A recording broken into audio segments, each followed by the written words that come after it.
Chers téléspectateurs, 5 de pique consacre cet épisode à Samir Thabet, docteur en chimie, ancien vice-président de l'Université américaine de Beyrouth, l'EIOB, et artiste peintre. L'homme multiplie les casquettes. Il aborde son art avec la même rigueur que la science, porté par un amour pour la matière. Samir Thabet est né en Égypte en 1923. Après une scolarité au lycée français du Caire, il poursuit ses études en Angleterre. Il obtient une licence en géologie, en chimie et un doctorat à l'Université de Londres en 1951. Engagé comme chimiste à la raffinerie Shell à Suez, il démissionne un an plus tard en protestation au traitement réservé aux non-britanniques. Il s'installe à Paris et travaille sous la direction du professeur Charlot sur une nouvelle méthode d'analyse microchimique. En 1952, Camille Jumblatt lui propose d'effectuer une consultation pour un projet de cimenterie à Beyrouth où il reçoit une offre d'enseigner la chimie à l'EIOB. En 1969, il est doyen de la faculté des arts et des sciences. Un an plus tard, il occupe la vice-présidence de l'EIOB et démissionne en 1986 pour s'adonner à la peinture. Commandeur de l'Ordre du Cèdre national, de l'Ordre du Mérite italien et de l'Ordre des Palmes académiques, Thabet nourrit depuis toujours un grand intérêt pour la peinture, formation qu'il débute à l'Académie Léonard de Vinci au Caire. Il admire le talent de Vermeer et Velázquez. Il fréquente notamment l'atelier de Jean-Claude Janet à Paris ou de Pietro Annigoni à Florence. Passionné par le portrait, il esquisse par ailleurs des natures mortes qu'il qualifie de natures mourantes.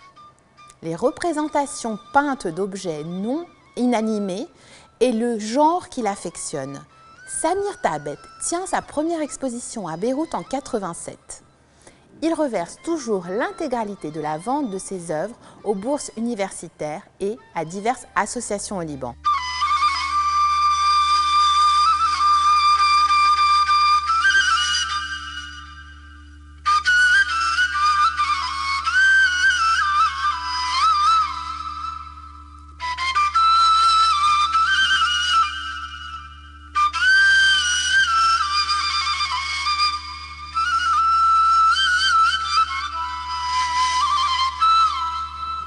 De pique vous présente une toile sans titre exécutée par Samir Thabet. L'œuvre s'inscrit dans le genre de nature morte, mouvement fixé au début du XVIIe siècle et qui s'impose au milieu du XVIIIe siècle. Cette période, âge d'or artistique de la Hollande, donnera ses lettres de noblesse au genre. La nature morte suit l'évolution de la peinture d'histoire, des paysages au portrait. Le cubisme, né en 1907 sous l'influence des idées de Cézanne, le courant notamment est illustré par Braque, dont la nature morte est le thème de prédilection. Le problème des rapports entre la forme et l'espace sera résolu au moyen de nombreux tableaux de nature morte. Le caractère strictement illustratif du genre est révolu. L'accent est mis sur l'expression des émotions individuelles. L'œuvre de Thabet illustre parfaitement ce fait. Le tempérament réfléchi du peintre refuse l'art de la formule au profit d'une mesure esthétique. Il orchestre à cet effet une lumière limpide, cadrée sur un fond unicolore noir, dans une correspondance pensée autour d'un cadrage compact.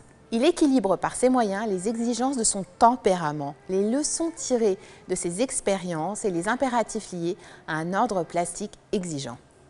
L'œuvre picturale de Samir Thabet est une invitation à briser les lignes d'une existence lisse afin de mieux s'accomplir. Son geste lève le voile sur de prétendues oppositions. En toute discrétion, il contribue, par l'élégance qui le caractérise, au rapprochement des sciences et des arts. Rendez-vous la semaine prochaine à la même heure pour partager 5 de pique, coproduction de la Fondation RAM et de Télé Liban consacrée à l'art, facteur d'enrichissement au quotidien.